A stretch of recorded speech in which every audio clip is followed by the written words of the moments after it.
오늘 8월 18일 사무예배 오신 모두에게 하나님의 은혜가 풍성하게 임하기를 축복합니다. 아멘. 영혼이 잘되고 범사가 잘되는 은혜가 있기를 다시 한번 축복합니다. 아멘. 우리 하나님의 은혜를 사모하면서 찬송가 198장 은혜가 풍성한 하나님 같이 드리겠습니다. 197장입니다.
주의 친절한 팔에 안기세 우리 예배를 통해서 주님의 팔에 안기는 은혜가 있기를 바랍니다.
살아계신 하나님 앞에 3부 예배 마음과 뜻과 정성을 다해서 올려드리겠습니다.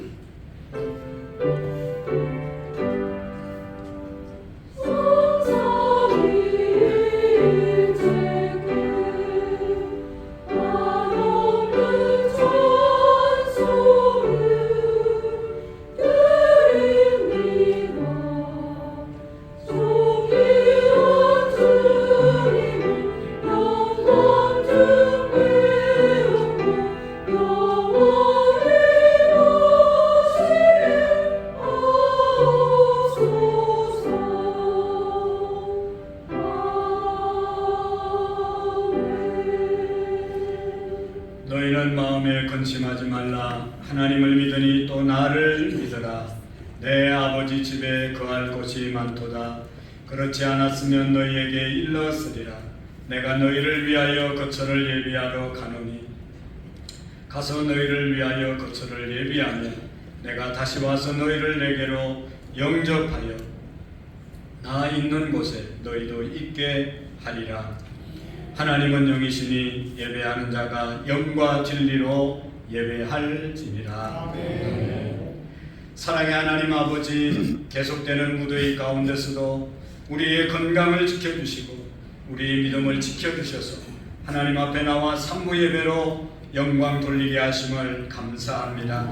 소망 없이 허무하게 살다가 이 세상을 떠날 수밖에 없는 우리 인간들을 위하여 예수님 이 땅에 오시고 믿음으로 구원의 길을 하늘의 소망을 갖고 달려가게 하심을 감사합니다. 하나님 아버지, 우리들은 이 은혜를 입고 살지만 이 비밀을 온전히 깨닫지 못하고 구원받은 기쁨과 감격, 소망으로 살지 못하고 세상 것만 바라보고 마음 아파하고 또 우리의 마음을 세상에 빼앗겼던 것들을 용서해 주옵소서. 하나님의 백성답게 하나님의 법을 따라 살아가지 못했음을 고백하오니 주님 용서해 주시고 신령한 하나님, 거룩한 하나님의 법을 따라 믿음으로 살아가게 하옵소서. 하나님 아버지, 이 지구촌 위에 전쟁이 거쳐지게 해 주시옵시고 아직도 전쟁으로 인하여 무고한 생명들이 희생되고 있는데 그 지역에도 하나님의 평화가 임하게 하시고 우리 모두가 이 땅 가운데 하나님의 나라 임함을 위하여 사명을 감당하는 우리 모두가 되게 해 주옵소서. 하나님, 우리 교회를 축복하시고 이 성전에 나와 예배하는 자들마다 하늘나라의 소망을 붙잡고 모든 가족들이 예수님 믿고 구원받는 가정들이 되게 해 주옵소서. 유치부, 아동부, 중고등부 청년들, 어린 다음 세대들을 축복하시고 인격적으로 저들이 주님을 만나 평생 하나님의 축복, 하나님의 사명 감당하는 자들이 되게 해 주옵소서. 이 시간도 몸이 연약함을 가지고 나온 성도들, 하나님 여러 가지 어려운 중에도 주님 앞에 나와 엎드린 모든 성도님들, 갈급한 영혼을 가지고 온 성도들에게 하나님의 은혜가 충만하게 임하여 주셔서 하나님 원하는 모든 은혜가 우리 모두에게 충만하게 임하게 하옵소서. 하나님께 온전히 영광을 올릴 수 있는 영혼들이 되게 해 주옵소서. 우리 영혼이 다시 한번 깨어나며 살아계신 주님께 영광을 올리는 예배의 시간이 되게 해 주옵소서. 예수님의 이름으로 기도하옵나이다. 아멘. 우리 다 같이 자리에서 일어나셔서 살아계신 하나님을 찬양하시겠습니다.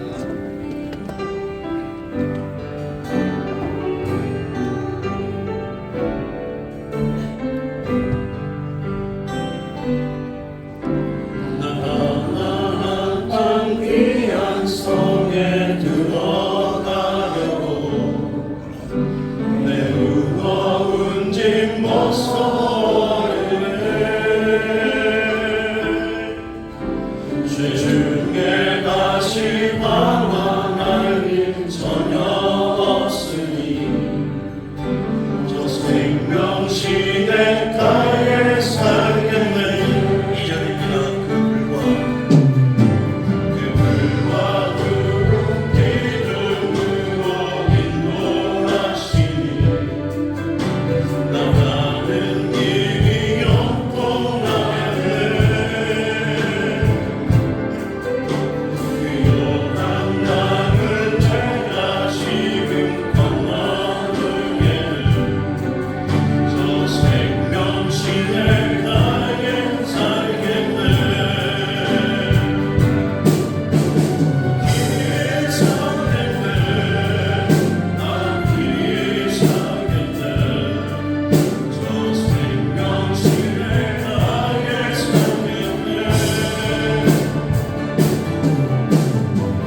믿음으로 살아가지 못하고 믿음으로 하나님께 맡기지 못하고 염려하고 걱정하고 좌절하고 원망하고 불평했던 것들을 회개하고 하나님의 더 큰 은혜와 축복으로 온전하게 세워지는 하나님의 은혜 부어달라고 기도하시겠습니다.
심경으로 우리 신앙의 고백을 드리고 한승규 권사님의 대표로 기도해 주시겠습니다.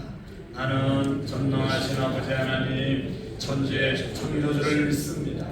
나는 그의 유일하신 아들 우리 주 예수 그리스도를 믿습니다.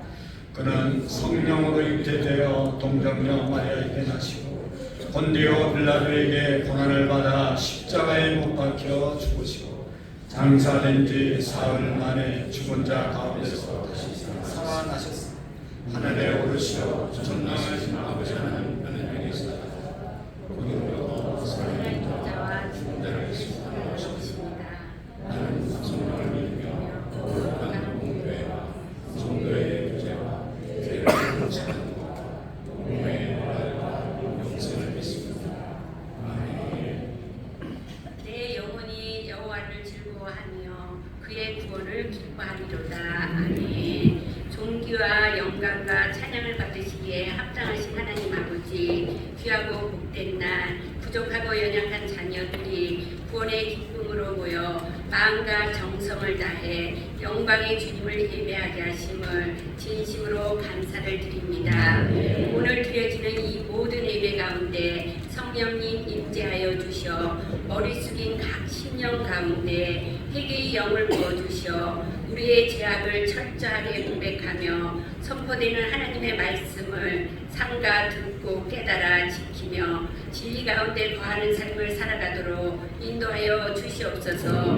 배송되는 폭염으로 지친 영혼들이 새 힘과 위로함을 받는 복된 시간이 되게 하여 주시옵소서. 이 나라 이 민족이 복음으로 하나 되게 은혜를 베풀어 주시옵소서. 조국의 독립을 위해 헌신한 선열들을 기리며 소중한 자유 가치를 절제함으로 지키며 누리며 모든 국민이 나라를 사랑함에 대한 각오를 새롭게 세우고 서로 다름을 이해하며 분열을 멈추고 하나됨으로 하나님의 선하시고 기뻐하시고 온전한 뜻을 잘 분별하여 복음의 나라를 이루어 나가게 하여 주시옵소서. 우크라이나 전쟁이 하루빨리 종식되고 중동 지역의 위험한 전쟁 요인과 갈등이 해결되어 세계 모든 나라들이 하나님이 주시는 평화와 평안 속에 발전하게 도와주시옵소서. 안산 구롱교회를 사랑하시고 축복하시는 하나님 감사합니다. 모든 성도가 십자가의 사랑으로 나는 죽고 예수님으로 살아가는 은혜 속에 영적 지도자와 지체들을 사랑하며 섬기며 세상 속에서 주님의 뜻만을 용기 있게 전하는 큰 믿음의 용사들로 사용하여 주시옵소서. 세우신 교육부와 모든 기관들을 하나님의 영으로 충만케 채우사 하나님을 바르게 알아가며 맡겨진 사명에 순종하여 성령의 아름다운 열매를 맺으며 주님의 평강과 소망과 사랑이 넘쳐나는 감사의 공동체로 인도하여 주시옵소서. 예배를 위하여 곳곳에서 헌신 봉사하는 손길 위에도 복내려 주시옵소서. 질병으로 고통받고 마음의 근심과 걱정이 있는 사랑하는 환우들을 찾아가 위로하여 주시고 주님의 능력으로 깨끗게 치유되고 회복되게 역사하여 주시옵소서. 예루살렘 성가대원들이 아름다운 찬양으로 하나님의 거룩하심이 드러날 때 우리 마음 문이 열려 하나님을 만나며 인애와 정의를 지키며 항상 하나님을 바라는 은혜가 있게 하여 주시옵소서. 단위에 세워주신 안요한 담임 목사님께 성령의 기름 부으심으로 영력을 더하여 주셔 생명의 말씀, 능력의 말씀이 증거될 때 성령님의 크신 감동으로 듣는 귀, 보는 눈, 깨닫는 마음을 허락하사 말씀과 기도와 찬양이 끊이지 않는 주님이 찾으시는 예배하는 공동체, 예수님만을 높이며 자랑하는 교회가 되기를 간절히 소망하며 거룩하신 예수님의 이름으로 기도드립니다. 아멘.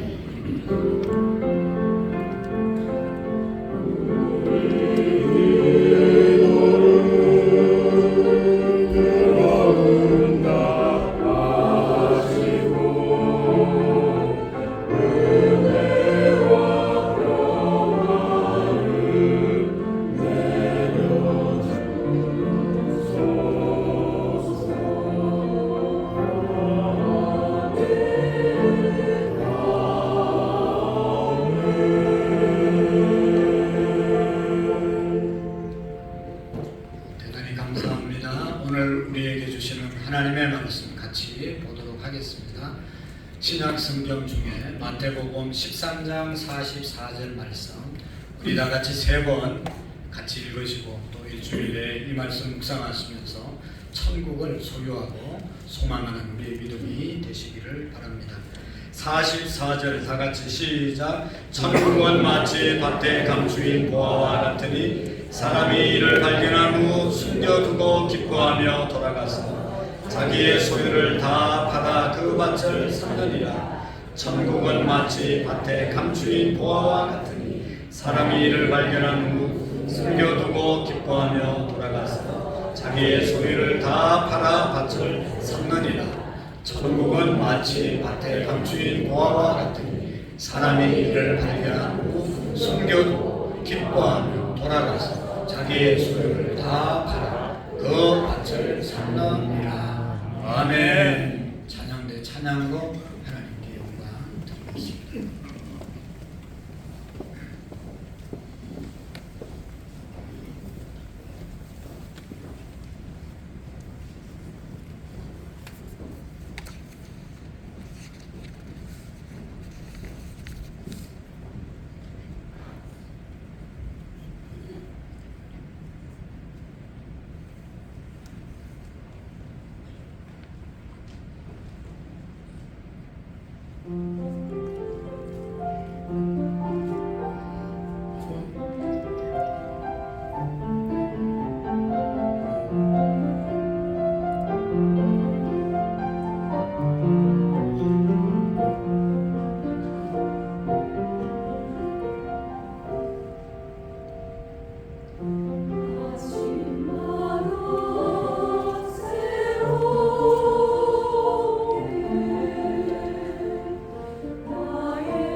감사합니다. 기도하겠습니다.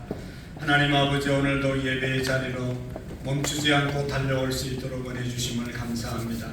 세상 가운데 복잡한 요란한 소리 가운데서도 주님의 음성을 듣는 복되고 더욱 아름다운 예배의 시간이 되게 해 주시옵소서. 예수님의 이름으로 기도하옵나이다. 아멘.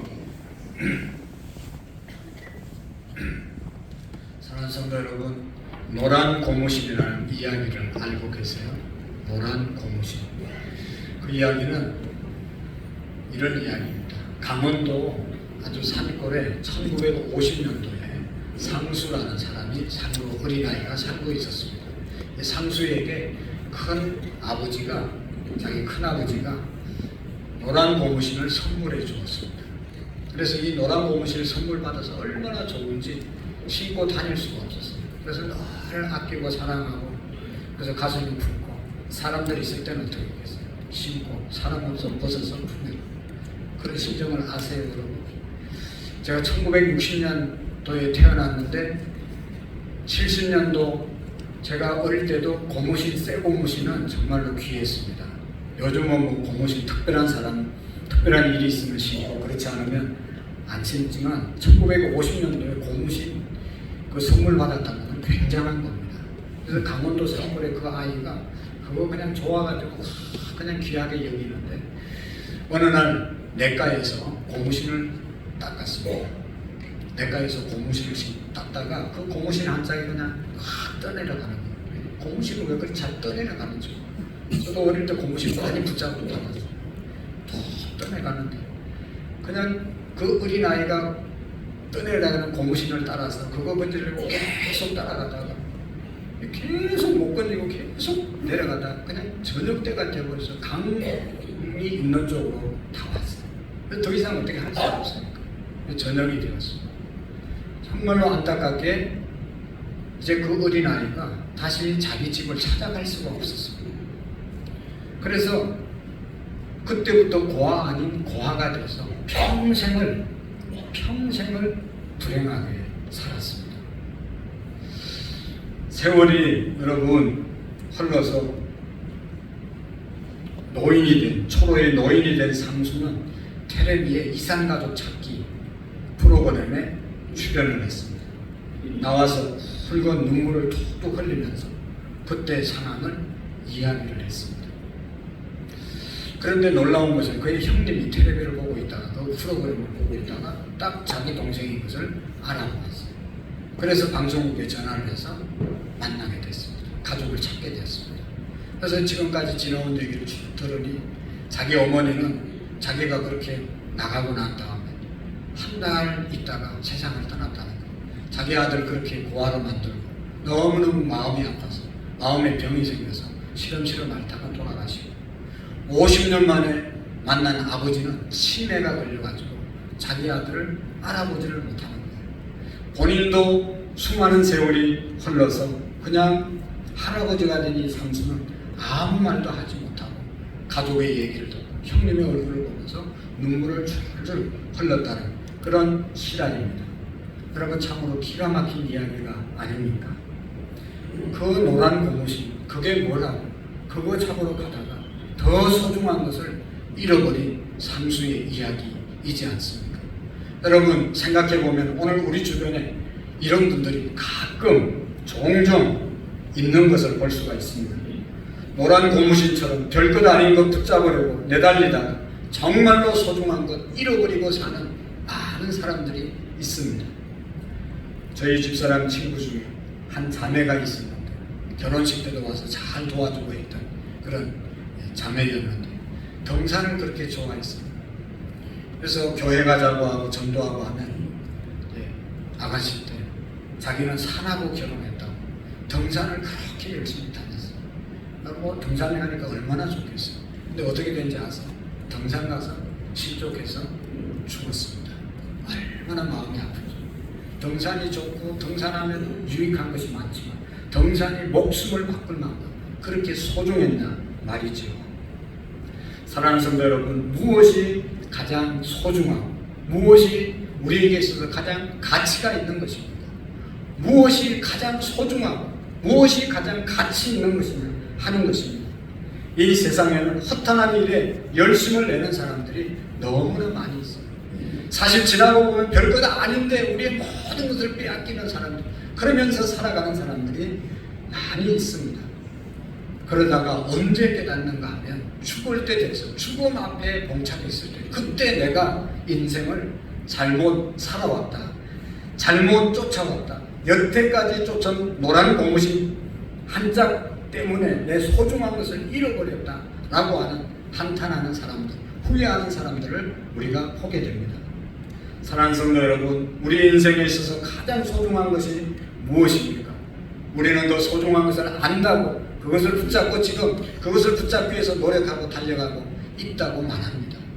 여러분, 세상에서 가장 소중한 것, 가치 있는 것이 뭐죠? 어떤 사람은 뭐니 해도 머니지, 돈이지, 돈이 있어야 내 인생의 노후에도 편안하고 행복하게 살아갈 수 있지 하고 돈을 열심히 벌기 위해서 쫓아갑니다. 어떤 사람은 가장 중요한 것은, 가장 가치 있는 것은 누가 뭐라고 해도 건강이지. 그래서 건강하기 위해서 온갖 것 다 먹고 건강을 위해서 온갖 자기의 모든 것을 투자하면서 살아가는 사람들이 있어요. 어떤 사람은 친구라고 생각해서 친구 좋아, 권력, 명예, 권세, 일이 있어야 된다, 일이 최고인 줄 알고 열심히 일해봅니다. 그러나 여러분, 그런 것들은 우리의 삶에 정말로 필요하고 중요한 것이기도 하지만 그러나 절대적인 것은 아니지 않습니까? 우리가 정말로 소중하게 생각하고 절대적인 것을 알 수 있는 것은 죽음 앞에 딱 섰을 때 정말로 후회 없이 나는 정말로 잘 살았다 하고 그냥 감사하면서 떠날 수 있는 그것을 붙잡은 사람만이 정말로 제대로 인생을 산 사람이죠. 죽음 앞에서 후회하지 않는 것, 이것이야말로 가장 중요한 것이고 소중한 것이죠. 사랑하는 성도 여러분, 우리의 자녀들에게 또 우리의 지인들에게, 우리 성도님들에게 마지막으로 내가 유언을 한다면, 유언을 남긴다면 어떤 유언을 하고 가시겠습니까? 여러분들이 자녀들에게 유언을 한다고 하면 이 시간 돈 많이 벌어라, 세상에서 성공하고 출세해야 된다, 이런 말하고 그런 유언하고 가겠습니까? 우리 성도들에게, 우리 지인들에게 세상에 어떻게 출세해야 돼, 성공해야 돼 라는 말을 유언으로 남기고 가겠습니까? 아마도 그런 유언하는 사람 아무도 없어요. 죽음 앞에 딱 서면 더 가치 있고 더 본질적인 정말로 귀중한 것을 말씀하게 될 것입니다. 돈 많이 벌어라, 성공하고 출세하라, 이런 얘기하고 여러분 유언을 남긴 사람은 세상에 한 사람도 없어요. 사람들의 묘비 뒤에 적힌 비문이나 가족들의, 유족들의 편지를 읽다 보면 거기에서 평소 다하지 못한 그들의 사랑과 후회와 한의의 눈물을 우리가 느낄 수 있습니다. 하나같이 살아있을 때 깨닫지 못한 소중한 가치를 뒤늦게 깨닫고 그것이 사랑이라고 말하는 분도 있고 그것이 용서라고 말하는 분도 있고 그것이 그 어떤 그분에 있어서 가장 소중한 것을 나중에 죽음 직전에 깨닫는 것, 얼마나 안타까운 것입니까? 따라서 여러분, 우리가 평소에 죽음에 대한 눈을 뜰 수 있기를 축복합니다. 죽음에 대한 눈을 떠야 후회 없는 인생을 우리가 살아갈 수 있는 것이죠. 자기의 죽음을 의식하는 그 사람은 인생의 가장 중요한 것을 놓치지 않고 살아갈 수 있습니다. 날마다 살려고만 생각하니까, 더 잘 살려고만 생각하니까, 살 것만 생각하지 죽을 것 생각하지 않고 달려가지만 결국은 죽는 것 아니겠습니까? 언제 죽음을 의식하고 살아가느냐에 따라서 그 인생이 달라질 수 있는 것입니다. 저는 어릴 때 할아버지 집에 가서 할아버지 집 방문을 딱 열면 처마가 있는데 처마에 송판을 몇 장 묶어서 달아놓은 것을 보았어요. 그래서 제가 한번 물어보았습니다. 할아버지, 저게 뭐예요? 모르니까 뭐라고 대답하는지 아세요? 오동나무인데 송판을 만들었어요. 그게 뭔가 하면 자기가 죽어서 그 안에 들어갈 관이라는 거, 관자, 나 죽으면 저거를 관을 짜서 거기에 넣어 달라는 거죠. 그걸 처마에 달아놓고 항상 문만 열면 보이는 거예요. 아침에 일어나서 하루에 시작하기 전에 안 보려고 그래도 쳐다봐 지금. 죽음을 생각하고 하루하루를 살아가는 그런 지혜인 것이죠. 영원히 살 것처럼 생각하는 것이 아니라 항상 죽음을 생각하고 바른 삶을 결단하는 것이죠. 우리는 그리스도인으로서 정말로 죽음을 생각하고 죽음 이후에 영원한 천국을 여러분 우리가 바라보고 소망하고 살아가고 있습니까? 천국의 소망으로 사는 자는 오늘 성경에 있는 것처럼 정말로 밭에 감추인 보화를 발견한 그런 사람의 심정으로 그런 사람의 삶을 살아가게 되는 것입니다.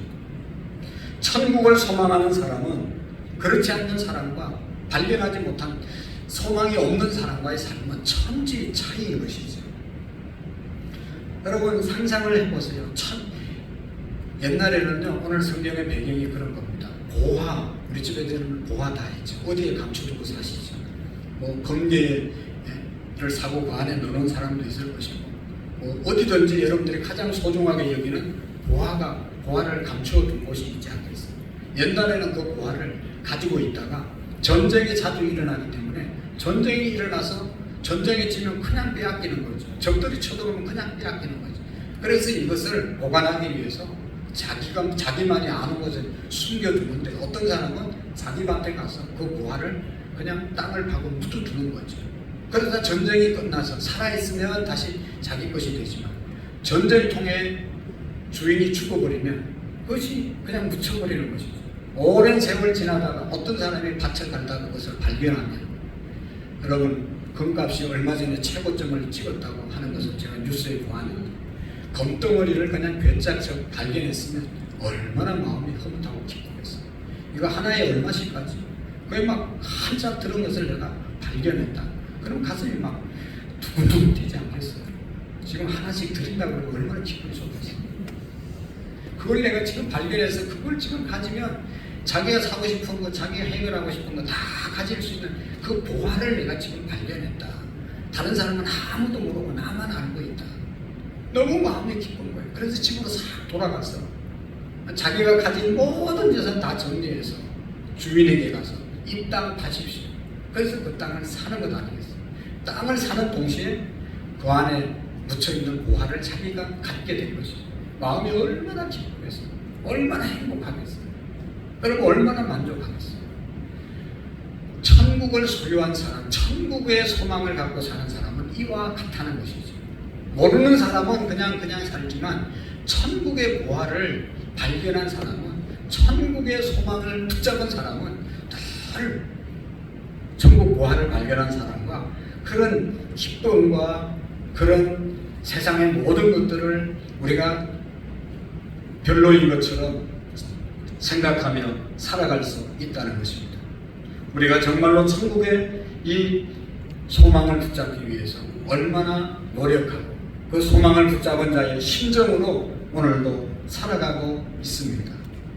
하늘의 소망, 천국의 소망을 믿는다고 말은 하지만 정말로 보화를 발견한 사람처럼 기쁨이 있느냐, 만족이 있느냐, 그것을 위해서 내가 투자하는 거, 헌신하는 것이 있느냐, 거기에 정말로 하늘의 보화를 발견한 자의 삶을 우리가 발견할 수 있는 것이죠. 아니면 지금도 현재만을 바라보고 살아갑니까? 여전히 죽음을 두려워하고 살아가고 있습니다. 아직도 세상적인 성공과 출세와 명예, 잘 먹고 잘 사는 것을 위해서 달려가고 있다면 이 사람이야말로 진짜 하늘의 보화, 하늘의 소망을 붙잡고 살아가는 사람이라고 말할 수 있겠습니까? 오늘 우리 예수님은 그런 우리를 놓아주기 위해서 이 땅에 오셨다고 히브리서 2장 15절에서 말씀하고 있습니다. 또 죽기를 무서워하고 일생에 매여 종로로 타는 모든 자들을 놓아주려 하십니다. 여러분, 세상에 붙잡혀서 세상의 노예가 돼서 사는 그 사람들에게 새로운 세상, 천국의 소망을 주기 위해서 주님이 이 땅에 오셨다는 것이죠. 어떤 사업을 잘 하시던 분이 사업이 잘못돼서 감옥에 갈 일이 있어서 감옥 생활을 하고 감옥 생활에서 여러 죄수들의 모습을 보면서 많은 것을 깨달았습니다. 나와서 감옥 안에서 있었던 재미있는 이야기를 하나 해주는데, 감옥 안에 죄수들이 죄수복을 입고 사는데 어떤 죄수는요, 죄수복을 교도소에서 나누어 주는 그것은 아니고 꼭 외부에 바깥에 있는 이 양복하는 사람 불러서 죄수복을 딱 자기 몸에 맞추어 입는다는 거. 아주 폼나게 죄수복을 딱 멋있게 맞추어서 입는 그런 사람이 있었다는 거. 옛날에 우리 교복 입을 때 교복을 사서 입는 사람도 있고, 또 조금 나은 집의 아이들은 교복을 딱 맞추어서 얼마나 폼 있게 쫙 나팔바지 해가지고 맞춰 있잖아요.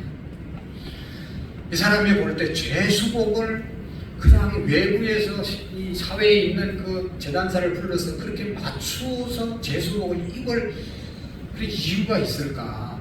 자기는 도저히 이해를 못한다는 거예요.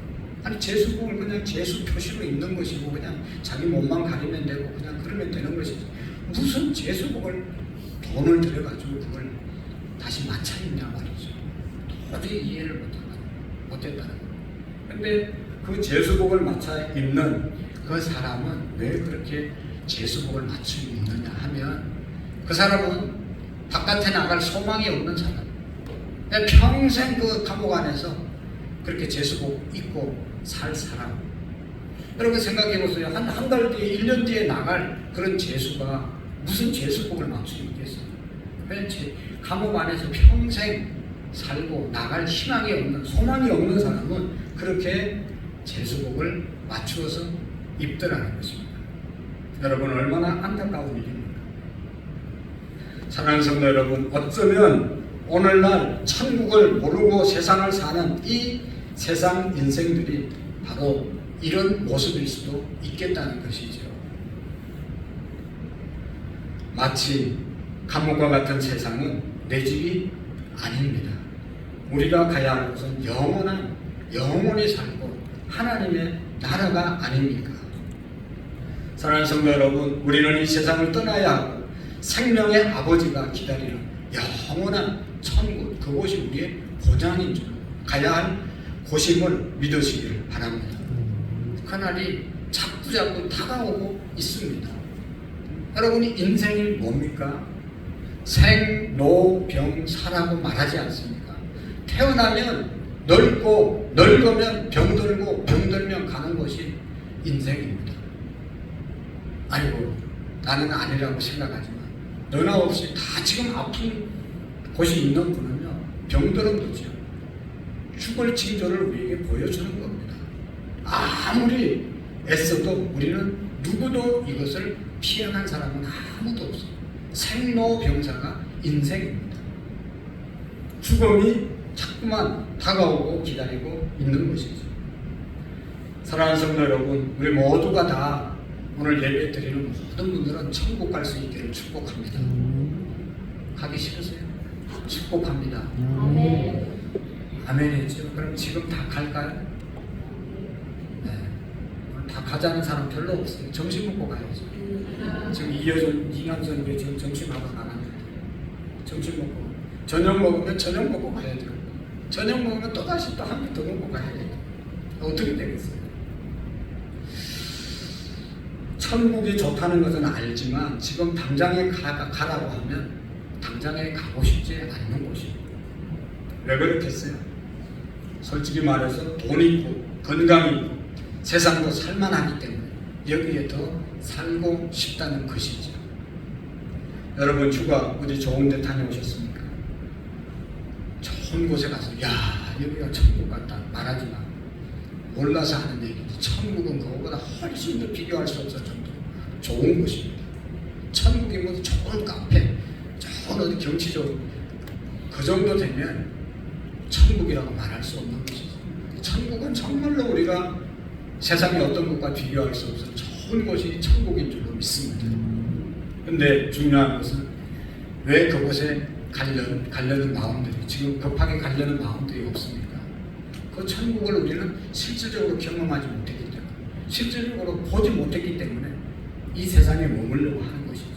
진짜 우리가 요한계시록에 나오는 새하늘과 새 땅을 보면 또 그곳을 우리가 봤으면 그곳에 그냥 죽치고 앉아서 다시 오지 않고 그냥 다른 사람 볼까봐 좋은 자리 놓치지 않고 그 자리를 차지하고 있을 거예요. 그런데 아직도 천국에 대한 분명한 우리가 본 것도 소망을 제대로 못 가졌기 때문에 천국에 대한 확신을 갖지 못하는 것이죠. 하나님께서 진짜 천국을 보여주신다면 우리는 과연 어떤 반응을 보일까? 모두가 그 자리에 꼭 가게 해달라고 정말로 그곳 가기 위해서 애를 쓸 거예요. 간혹 믿음 좋다고 하는 분들이 또 사회적인 지위 있는 분들이 간증하고 돌아다니는 사람들이 어떻게 잘못했다 또 감옥에 갔다는 얘기를 듣고 감옥에 있는 분이 또 이렇게 감옥에 가는 것이 텔레비에 나올 때가 있어요. 얼마나 마음이 아픈지 몰라요. 왜 그분들이 한때는 예수님을 잘 믿다가 그냥 높은 자리에 있다가 왜 새로강을 차는 그런 일을 경험할까? 왜 그렇죠?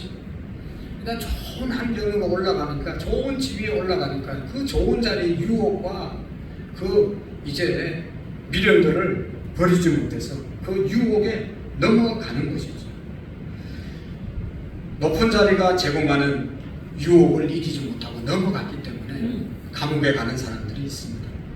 여러분, 천국에 대한 소망이 없는 사람들은 이 세상이 제공하는 유혹 앞에서 쉽게 흔들리고 넘어질 수밖에 없는 것이죠.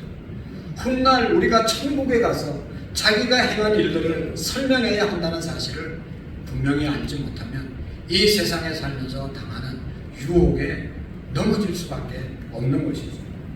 예수님을 믿다가 핍박을 당해도 천국에 소망이 없는 사람은 작은 핍박도 견디지 못합니다. 그러나 천국의 소망을 품은 사람들은 죽음까지도 불사하고 믿음으로 견뎌내는 것입니다. 사도행전에 나오는 서대반 집사님 보십시오. 서대반 집사님은 예수님 복음 전가하다 돌에 맞아 순교하는 그 순간에도 성령 충만해서 예수님 부인하지 않고 돌에 맞아 순교하는 그 자리를 당당하게 감당하셨습니다. 사도행전 7장에 보면 서대반 집사님이 자기를 향해서 하늘문이 열리고 하나님의 보좌에 앉아있는 모습을 보고 예수님이 그 옆에 서셔서 자기가 오는 것을 환영하고 있는 모습을 그가 바라보았다고 말하고 있습니다. 천국을 분명히 보았기 때문에 죽음 앞에서도 서대반 집사님이 당당할 수 있었던 것이죠. 다른 사람보다 용감했기 때문이 아니라 천국에 예수님 계신 것 보고 자기가 그곳에 갈 것을 분명히 소망했기 때문에 핍박도 능히 감당할 수 있는 힘이 있었던 것입니다. 천국의 소망을 가진 사람은 고난과 패배를 두려워하지 않습니다. 영원한 나라의 상급이 이 땅에서 누리는 작은 희락보다 기쁨보다 훨씬 더 크다는 사실을 알기 때문이죠. 정직하게 살려다가 가난하게 되면 영원한 하나님 나라 가서 보상을 받지, 그렇게 살면 되지 하고 담대하게 세상을 살아갈 수가 있습니다. 정직하게 살다가 출세의 길이 막히면 하나님 나라 가서 하나님이 주시는 영광, 명예 누리고 살면 되지 하는 자세로 견디고 승리할 수 있습니다.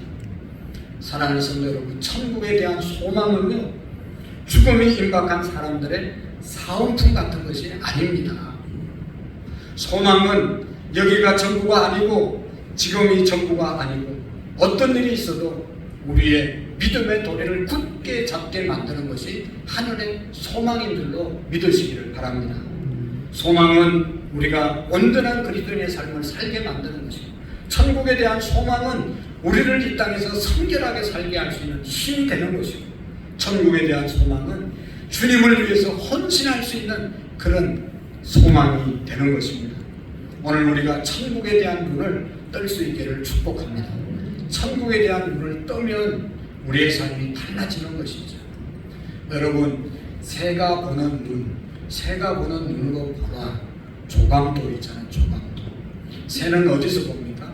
항상 높은 곳에서 밑을 내려다보는 것이 새입니다.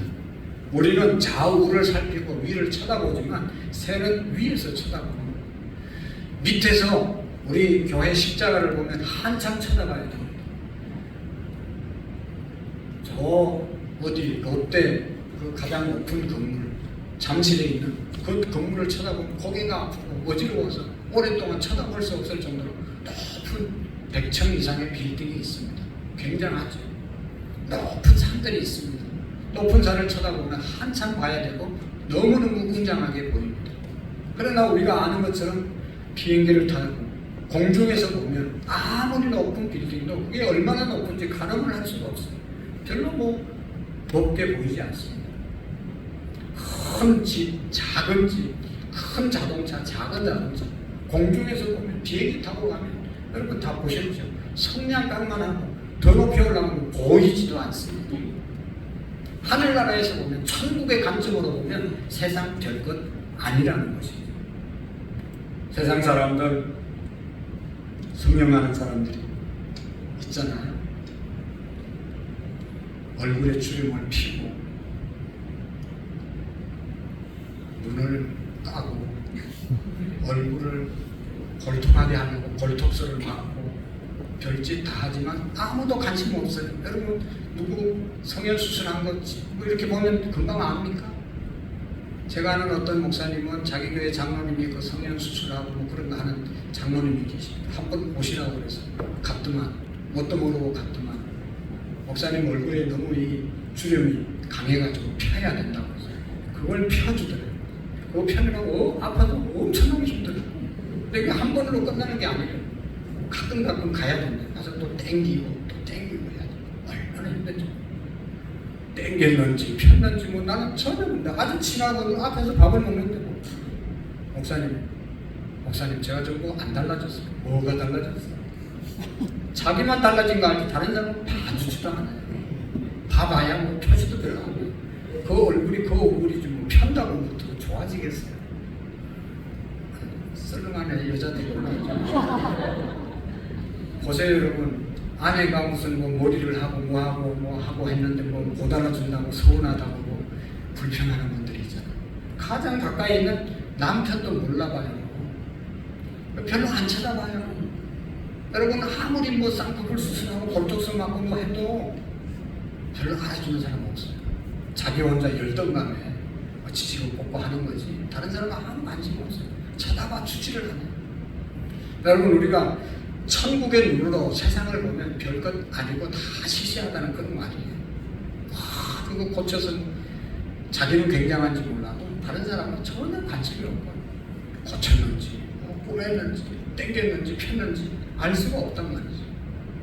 이 세상을 천국을 보는 눈으로 여러분 세상을 보면 별것 아닙니다. 사랑하는 성도 여러분 때문에 우리 모두가 정말로 분명하게 가져야 될 것은 천국의 소망을 붙잡을 수 있기를 축복합니다. 하나님 나라에 대한 소망이 분명해야 합니다. 어떤 경우에도 천국에 대한 분명한 소망을 가지고 살아갈 수 있기를 축복합니다. 우리가 열심히 신앙생활하는 이유도 천국에 대한 소망 흐려지지 않기 위해서 늘 와서 예배를 드리는 것이죠. 천국의 소망을 가지면 자기만을 위해서 인생을 살지 않습니다. 남의 유익을 위해서 살 수 있습니다. 하나님의 인도하는 대로 말씀에 순종하며 살아갈 수 있습니다. 정말로 천국의 소망을 갖고 살면 나는 죽고 예수님으로 살아가는 인생을 살 수 있습니다. 십자가가 영광이고 기쁨이고 자랑이 될 수 있습니다.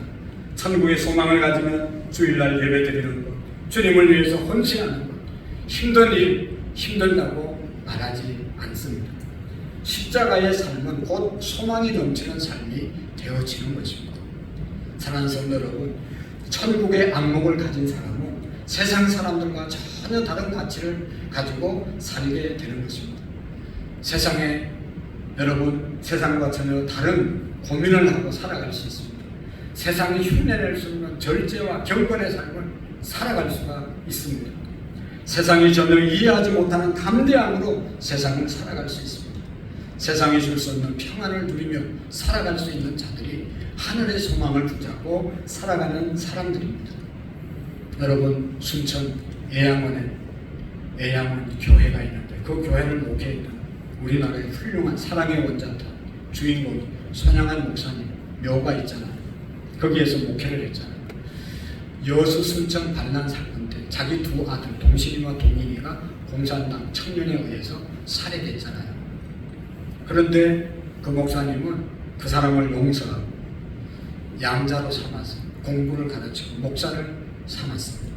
여러분 어떻게 그런 일이 가능하겠어요? 자기 두 아들, 정말로 자기 생명보다 더 귀하게 여긴 아들을 죽인 사람을 어떻게 용서하고 그 사람을 양자로 삼을 수 있겠습니까? 여러 가지 이유가 있지만 천국에 대한 분명한 소망을 붙잡고 천국을 믿고 살았기 때문에 가능한 일이었는 줄로 믿습니다. 할렐루야. 할렐루야. 손양한 목사님 천국에 대한 분명한 소망이 있었기 때문에 자기 아들을 죽인 사람도 용서할 수 있었습니다.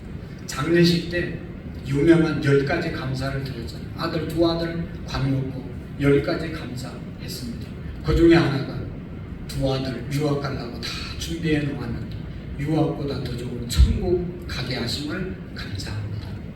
천국의 소망이 분명했기 때문에 먼저 간 아들을 바라보면서도 감사의 고백을 하게 되었습니다.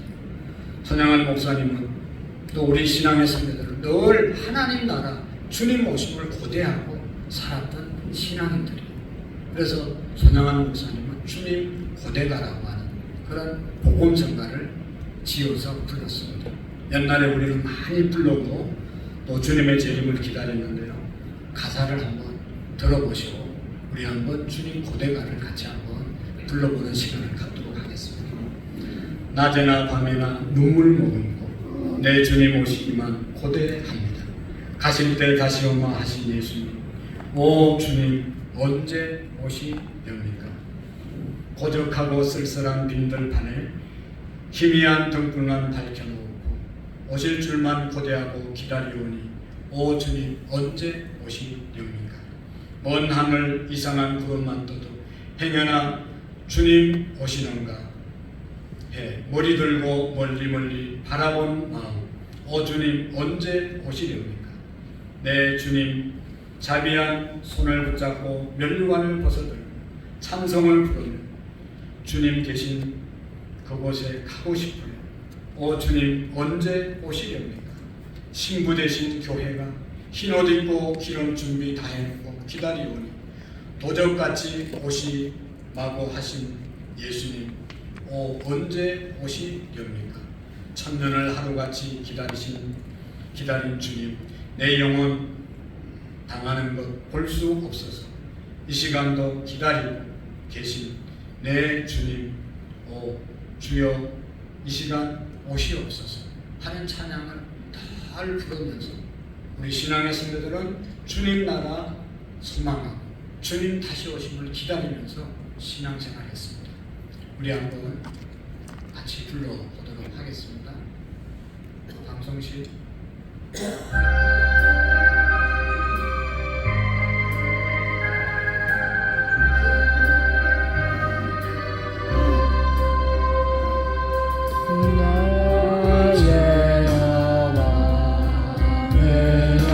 눈물 머금고 내 주님 오시기가 고대합니다. 가실 때 다시 오라 하신 예수님, 오셔요 언제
언제 끝나는 거였죠? 옛날 어른들은 복음성 가도 10절까지 있는 게 천지입니다. 이거 한 3번 부르면 1시간 딱 지나가요.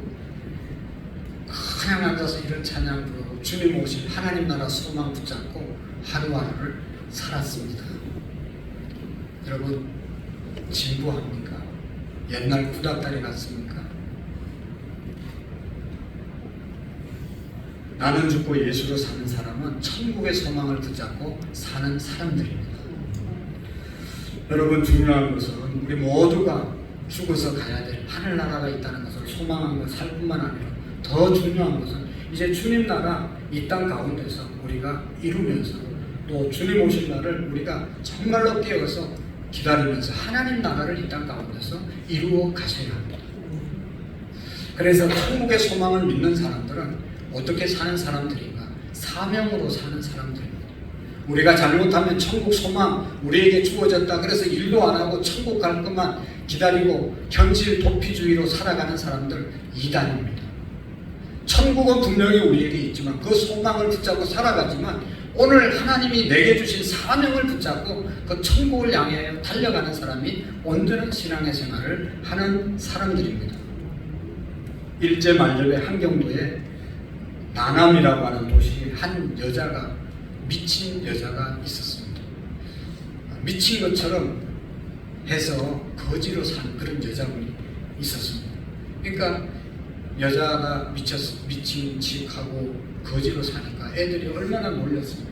옛날엔 거지들이 왜 그렇게 많았는지 그래가지고 이 집 저 집 돌아다니면서 밥 얻어먹고 이렇게 거리에서 자고 하니까 애들이 돌도 던지고 얼마나 놀랐는지 그거 다 감수하고 그냥 거지로 사는 거예요. 그러다가 일제 말년에 여러분 일본이 전쟁에서 패망한 소련군이 그 땅을 진주하게 되었습니다. 그 여자가 소련군 장교였습니다. 소련군 장교 옷을 입고 나타났습니다. 그녀는 소련군이 그 도시의 상황을 파악하게 하기 위해서 정탐으로 보낸 간첩이었습니다. 사실은 소련군 장교였습니다. 그러나 그는 거지 생활을 하면서 사람들에게 멸시받으면서 소련군으로부터 받은 사명, 그 도시에 부자가 누군지, 지주가 누군지, 어떤 사람이 뭐 하는 사람인지 정보를 캐기 위해서 미친 사람으로 그렇게 살았던 것입니다. 전쟁이 끝나고 난 다음 소련군이 들어오고 자기의 사명을 충실했잖아요. 인민재판을 열 때 다 지주들을 부르고 그 도시의 지도자들 다 불러서 숙청하는데 일단 쉽게 일동공신이 되었습니다. 사랑하는 성도 여러분, 소련군 장교도 그 사명 감당하기 위해서 자부심과 긍지를 가지고 미친 척 하는 것도 그냥 잘 연기하면서 거지로 살았습니다. 사랑하는 성도 여러분, 우리가 하나님 나라의 대사로서 이 땅을 살아가는 저와 여러분들입니다. 우리의 본향은 하나님 나라인 줄로 믿습니다. 이 땅에 우리가 사는 것은 하나님 나라 백성으로, 하나님 나라 대사로 사명을 감당하기 위해서 살아야 될 줄로 믿습니다. 성경은 분명히 우리의 신분에 대해서, 우리에 대해서 분명히 말씀하고 있습니다. 너희는 택하신 족속이요 왕같은 제사장이요 거룩한 나라요 그의 소유된 백성이니 이는 너희를 어두운 데서 불러내 그의 귀한 빛에 들어가게 하신 이 자의 아름다운 덕을 선전하게 하려 하심이라. 오늘 우리는 하나님의 택하신 족속입니다. 왕같은 제사장들입니다. 거룩한 나라임을 믿으시기를 바랍니다. 우리 모두가 하나님의 택하신 족속, 하나님의 백성입니다. 하나님 나라 도래할 것 우리가 소망하면서 이 땅 가운데서 사명을 감당하며 살아가는 우리 모두가 될 수 있기를 축복합니다. 기도하시겠습니다. 살아계신 하나님 아버지, 이 땅은 우리의 영원한 본향이 아님을 항상 기억하고 하늘의 소망 붙잡고 하나님 마음속에 모시고 하나님 이 땅을 사명 감당하기 위하여 살아가는 사명자들이 되게 해 주옵소서. 예수님의 이름으로 기도하옵나이다. 아멘. 찬송가 242장을 찬송드리겠습니다. 242장입니다.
주보 뒤에 광고 말씀, 교회 소식을 같이 보도록 하겠습니다.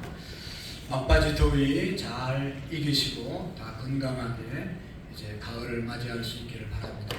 이제 가을에 여러분 우리가 이제 영혼 수술을 위해서 미리부터 예비신자 마음 작정하고 기도하시고 특별히 금요 기도에 새벽 기도에 많이 참석해서 함께 기도하시기를 부탁드립니다. 셀 모임 빠짐없이 잘 해주시기를 바랍니다. 이 시간에는 우리 그동안 우리 교회 잘 출석해서 새가족 수료를 잘 하시고 새가족 수료증을 전달하겠습니다. 우리 최세영 집사님 또 고복자 집사님 부부이신데 고복자 집사님 대신 나오셔서 받으시면 좋겠어요. 네. 늘 두 분이 잘 나오시는데 함께 우리 서로 섬겨셔서 신앙생활 잘했으면 좋겠습니다. 네, 여기 쓰시면 되겠어요. 2024년 11일 수료증 성명 고복자 위의 사람은 본교회 새가족 섬김이 과정을 수료하였기에 이 정서를 드립니다. 2024년 8월 18일 당회장 안요한 목사. 우리 한번 박수로.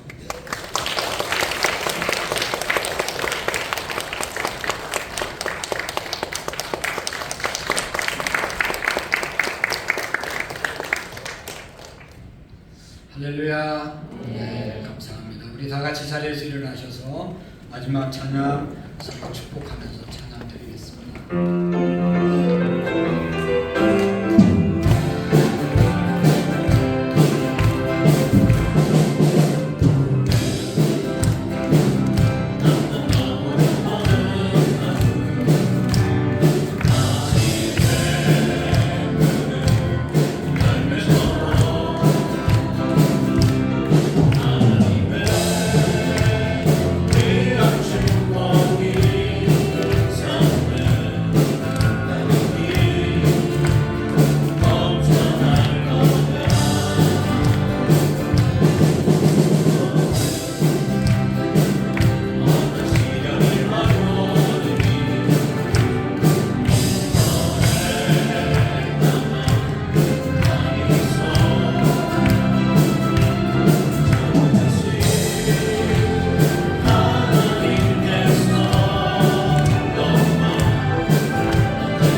하나님 앞에 나와 예배하고 받은 은혜 감사해서 하나님 앞에 귀한 예물 정성을 다하여 올려드립니다.